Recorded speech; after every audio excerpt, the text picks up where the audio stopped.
Vamos a continuación a terminar con la segunda parte de la clase práctica de los ejercicios correspondiente al tema curvas horizontales de la materia Caminos 1.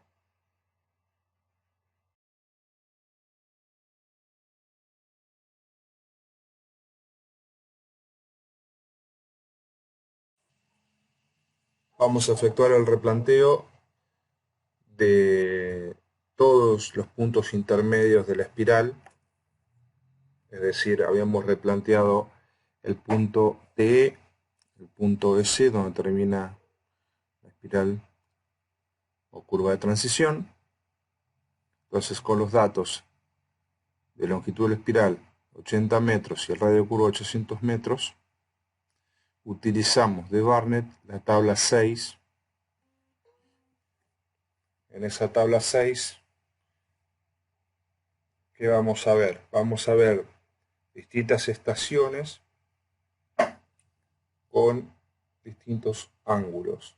Es decir, Barnett nos da a partir de la visual en el punto T, como si nos paráramos en T, haciendo visual primeramente al alineamiento principal, hacia el punto, hacia el vértice o punto de intersección horizontal, nos va a dar distintos ángulos de deflexión, tal que si nosotros a la curva la dividimos en 10 partes, como en este caso la longitud era de 80 metros, dividido 10, la dividimos en longitudes de cuerda de 8 metros, vamos a tener 10 puntos intermedios, separados 8 metros entre sí, desde TE hasta el final de la longitud de la espiral, que va a ser EC. Para cada punto, la tabla de Barnett, fíjense acá, la tabla 6 está diseñada para distintas longitudes de espiral. Para este caso tomamos la longitud correspondiente 80 y tenemos para un radio de curva de 800 metros en la primera columna, tenemos 10 estaciones de 1 a 10 con distintos ángulos. Fíjense que esos ángulos están en radianes, tienen que hacer la conversión, de manera tal que vamos a hacer lo siguiente. Vamos a tener para el primer punto TE,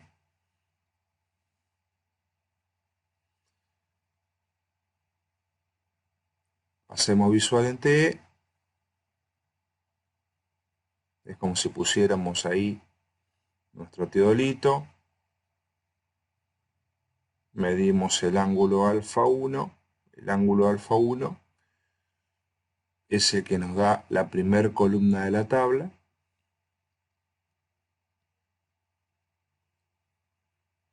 Hacemos el primer punto, el punto 0, el punto TE, donde estamos haciendo la estación, no hay ningún ángulo de deflexión. La progresiva es la progresiva que habíamos calculado cuando calculamos la progresiva de los puntos principales, 78.65. La primera estación es la primera columna para el radio de 800 metros que venimos trabajando.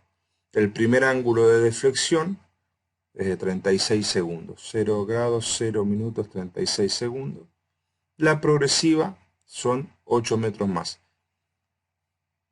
Para el segundo punto, de la segunda columna, será 2 minutos 18 segundos el ángulo de flexión, el ángulo entre el alineamiento principal y el punto 2, y le sumamos 8 metros, 94 metros 65 centímetros. Así seguimos con el punto 3, 4, 5, 6, hasta llegar al punto 10. Vamos a estar mirando desde TE, la visual va a ser hacia S, y el ángulo total va a ser igual, de acuerdo a la tabla, a 57 minutos 18 segundos. La progresiva, lógicamente, va a ser la progresiva de EC.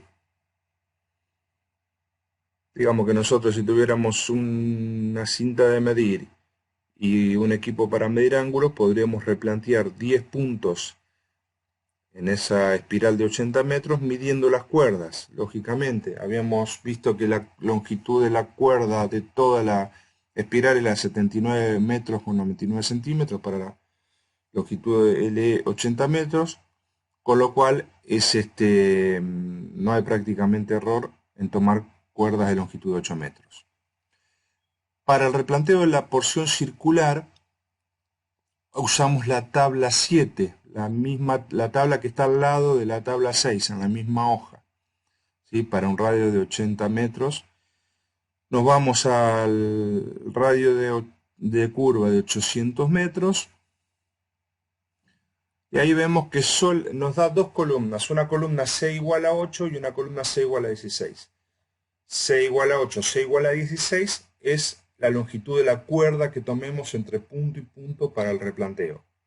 Es decir, en este caso vamos a tomar cuerdas de 8 metros de longitud entre un punto y otro, entonces calculamos la cantidad de puntos que vamos a replantear, es decir, la longitud de la porción circular dividido cuerdas de 8 metros.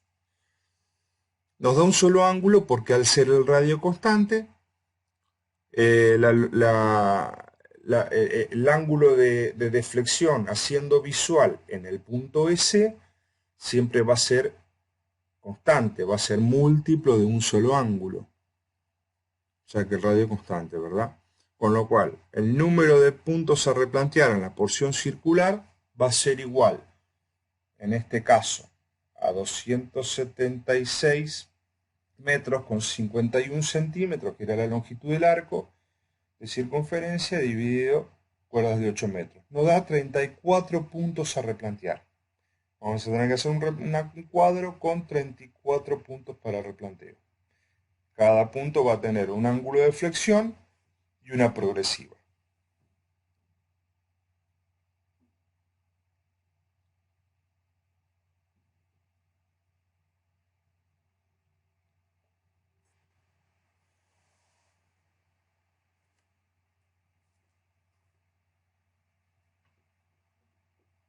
Vamos a hacer el cuadro, entonces. En la columna ponemos los puntos, el ángulo de deflexión y la progresiva de cada punto.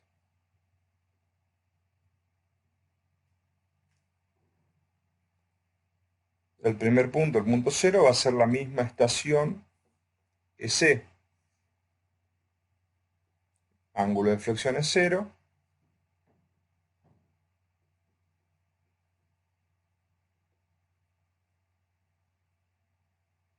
La progresiva es la progresiva que hayamos calculado los puntos principales, 158 metros con 65 centímetros. El punto 1 del replanteo, tomamos el ángulo de 17 minutos 12 segundos. Fíjense que pasé el punto 2 que dice la tabla a segundos y le sumo 8 metros. Son 166 metros con 65. El punto 2 de replanteo va a ser 2 veces el ángulo que hemos calculado, que nos da la tabla. 34 minutos 24 segundos, le sumamos 8 metros. Y así sucesivamente hasta el punto 34.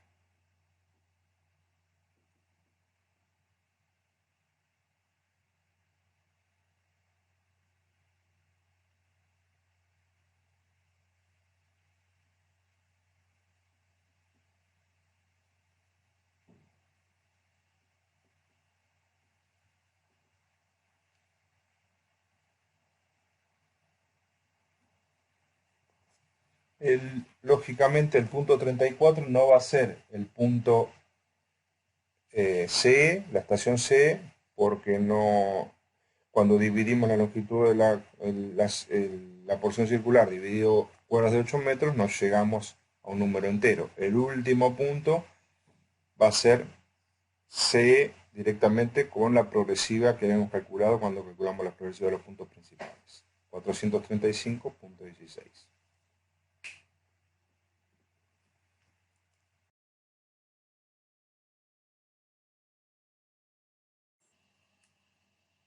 Finalmente, vamos a calcular la transición del peralte. Habíamos visto en la teoría que a partir de punto T, un poco antes en realidad, fuera de la curva, el bombeo era normal, las pendientes eran las que venía trayendo la calzada. En T tenemos una situación en la que el carril saliente de la curva tiene una pendiente del 0%, mientras que el carril interno de la curva tiene un bombeo normal, el que venía trayendo. Y en el punto EC, cuando comienza el arco de circunferencia de la curva, la pendiente es igual al peralte máximo de diseño de la curva. Es decir, que entre T y EC se produce la transición del peralte desde el bombeo normal, previo a TE, hasta el peralte máximo. Vamos a hacer un ejercicio práctico de cómo calcular ese peralte. Recordemos que vemos de manera lateral el eje de la el punto de aplicación de la rasante, el borde interno y el borde externo, de manera tal que los representamos con tres líneas y con las alturas relativas entre sí.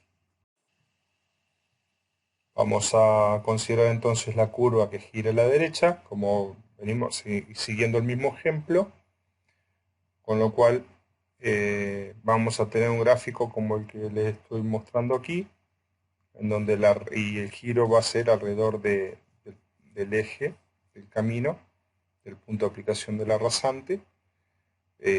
A partir de ese eje se van a batir los dos planos que serían los carriles. De esa manera van a tener que el borde externo de la calzada del carril, de la curva, se va a elevar y el borde interno va a descender, tal como lo vemos en esta figura, donde está representado en rojo el borde externo de la curva y en verde el borde interno. Fíjense que entre TE y EC se desarrolla todo el peralte hasta llegar a CE, al arco de circunferencia, en donde el peralte es máximo. Esta figura lógicamente es simétrica, luego ocurre lo mismo al llegar el peralte máximo a CE, ocurre la transición opuesta hasta el punto de T en el que salimos de la curva.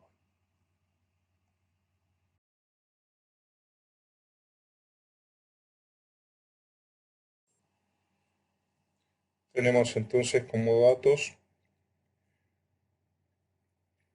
el ancho de la calzada de 7,50 metros,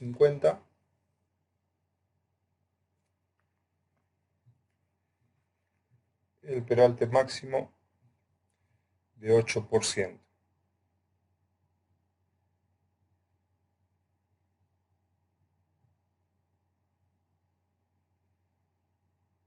Tenemos un bombeo normal del 2%, el perfil transversal normal fuera de lo que es la curva,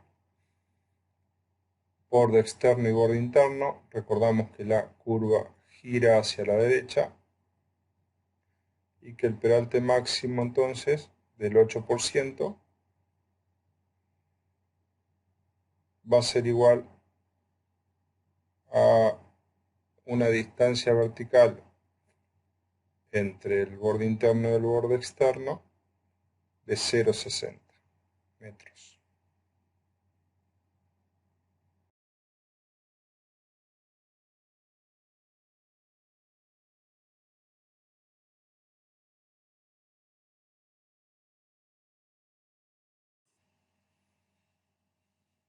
Dibujamos el eje, siempre visto de manera lateral, como está en el esquema del dibujo de la izquierda.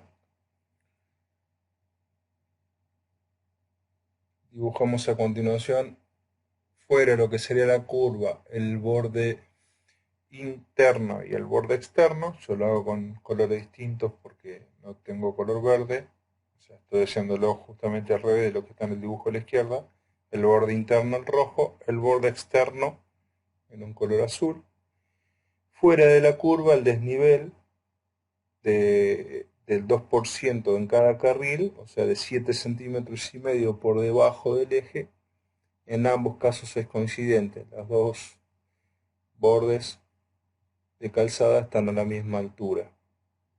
Dibujamos esquemáticamente el perfil de la calzada fuera de la curva. Tenemos el 2% para cada lado, o sea 7,5 centímetros en cada lado. Tenemos la tangente externa y donde comienza el arco de circunferencia, el punto S. Entre los dos hay una distancia de 80 metros, que es la longitud de la espiral.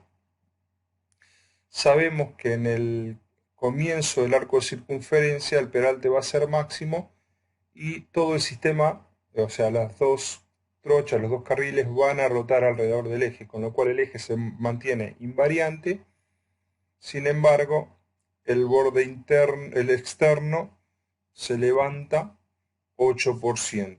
Calculamos 8% para el ancho de la trocha y nos da 0,30 metros.